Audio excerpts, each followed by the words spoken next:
সুন্দরবনের প্রাকৃতিক চাকের খাঁটি মধু চেনার যে বৈশিষ্ট্যগুলো আছে তার মধ্যে একটি বৈশিষ্ট্য হচ্ছে সুন্দরবনের মধুতে সবসময় এরকম উপরভাগে একটা বাদামি বর্ণের একটা আস্তরণ পড়ে যাবে, যেটাকে আমরা আঞ্চলিক ভাষায় গাদ বলে থাকি।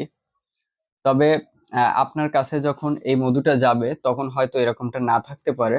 তার কারণটা হচ্ছে এই মধুটা যখন একটা জায়গায় এভাবে রাখা হয় তখন ধীরে ধীরে এটা উপরে উঠে আসে, কিন্তু যখন এরকম এই মধুটা ঝাঁকি লাগবে তখন দেখা যায় এটা থাকে না। তো ডেলিভারিতে যাওয়ার সময় যেহেতু রাস্তায় প্রচুর পরিমাণে ঝাঁকি লাগে বোতলে, তার কারণে এটা না থাকতে পারে। দেখেন এখন কিন্তু এইটা নাই। এরপরে দ্বিতীয়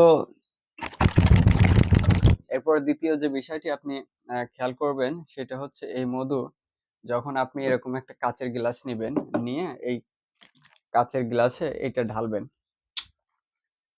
এই যে এরকম ভাবে যখন ঢালবেন দেখবেন যে এটাতে প্রচুর পরিমাণে এই যে ফেনা তৈরি হচ্ছে, সাদা হয়ে যাচ্ছে।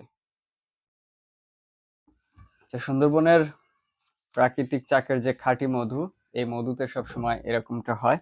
দেখেন এটার ভিতরে কালারটা তখন কেমন ছিল। এই যে প্রথমের কালারটা হচ্ছে এরকম ছিল, এখন ঝাঁকি লাগার পরে দেখেন এটা কালার চেঞ্জ হয়ে গেছে। তো সবসময় দেখবেন যে এরকমটাই হচ্ছে। তারপরে আরেকটা বিষয় আছে, সেটা হচ্ছে আপনি যখন এই মধুটা এরকম ভাবে খাবেন তখন দেখবেন আপনার গলার কাছে একটা ঝাঁঝালো একটা ভাব লাগবে। আর এটা স্বাদ চাষের মধুর মতো এরকম একেবারে চিনির মতো মিষ্টি কখনোই হবে না। এটা দেখা যায় হালকা টকযুক্ত একটা স্বাদ লাগবে, খুবই সুন্দর একটা স্বাদ।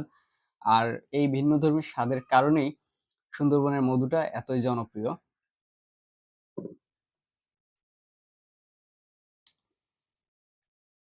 আর এরকম টক মিষ্টি বা এরকম ঝাঁঝাল হওয়ার কারণটা হচ্ছে সুন্দরবনে যত ধরনের উদ্ভিদ হয়, যেমন যদি গাছগুলোর কথা আমি বলি, সেটা হচ্ছে সুন্দরী, গরান, গেওয়া, কাকড়া, বাইন, এই ধরনের যত ধরনের যে গাছগুলো আছে এই গাছের যে ফল অথবা ফুল যেগুলোই হয় ম্যাক্সিমাম গুলোর স্বাদ হচ্ছে একটু কষ টাইপের।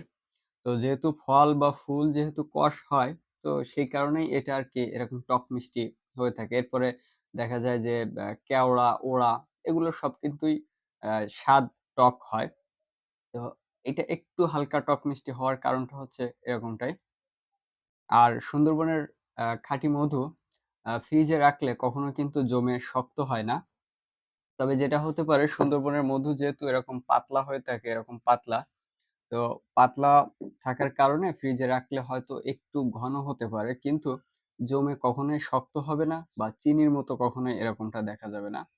তবে মধু ফ্রিজে রাখা উচিত না, কারণ মধু অতিরিক্ত ঠান্ডা বা অতিরিক্ত গরমে রাখলে মধুর যে একটা গুণাগুণ থাকে, পুষ্টিগুণ থাকে, এটা নষ্ট হয়ে যায়।